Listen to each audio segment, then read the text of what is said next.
right, so let's say you've got yourself a DX7, one of these puppies, right? That's right.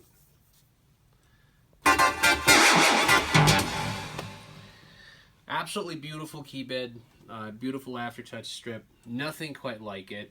Phenomenal keyboard. A lot of people say it's a MIDI imbecile because it can only transmit on one MIDI channel. It's lacking the proper velocity output. It's limited to 100 or 120. People are a little confused about that, but it doesn't really matter. And of course, lack of the local off function and only 32 memories. So everybody's chasing these things, the cartridges, right?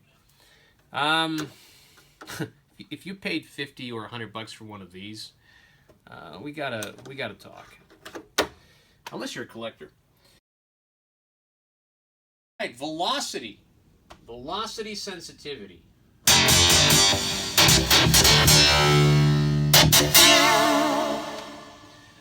Check this out.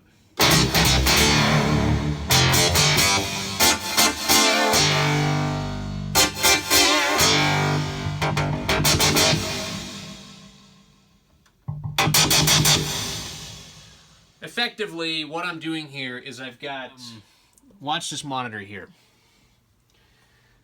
It's going to say 127.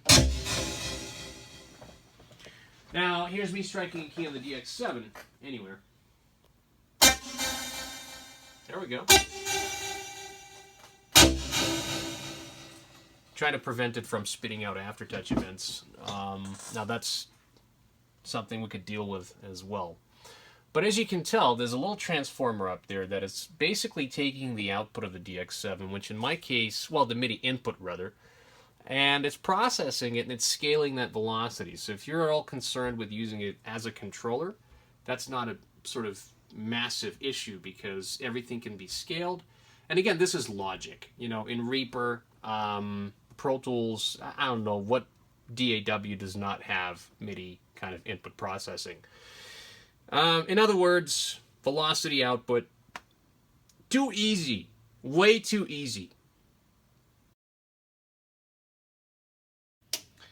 Okay, so you probably picked up a bunch of these, and now you're the coolest guy on the planet because you got like extra, 32 plus 32, and wow, you got like 5 cartridges, so you've got like tons of sound, right, man? Wrong. Never do that, by the way. Okay, cool dude. That's got himself 5 cartridges. All right, here we go. Hit function menu. Right, and you change it to that. Right, so hit function 8. Ignore the MIDI channel stuff. Once you see this, change it to avail. Okay. After that, we got the obligatory internal memory protect, which you got to switch off. All right, and then what we're going to do, DXed, DXED. I don't know why some people call them funny names. Just call it DXed. Come on, speak English. Anyhow, beautiful plugin. Simulates the DX7 very nicely. A lot simpler to deal with than, let's say, FM8. And, of course, it dubs as a librarian, editor, what have you. Send to DX7. And here's the DX7. It's been updated with a new bank without me having to do a damn thing. Just click a mouse.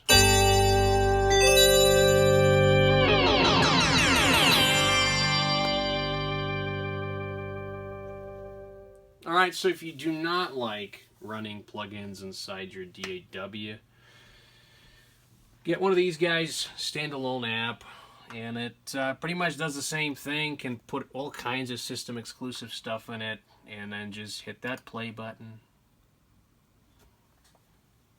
Lo and behold, it's sent down the MIDI cable.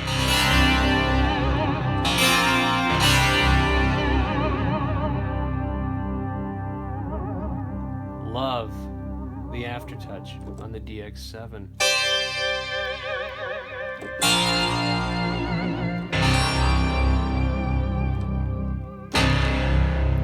As well as the dynamics. Just gotta love that. Gotta love that beautiful, beautiful, beautiful sound.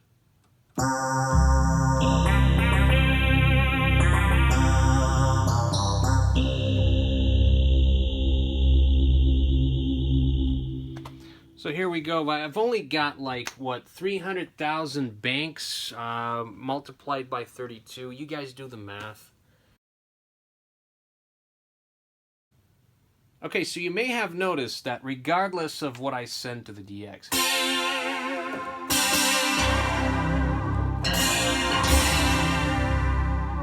my performance settings remain the same. Some people love it, some people hate it.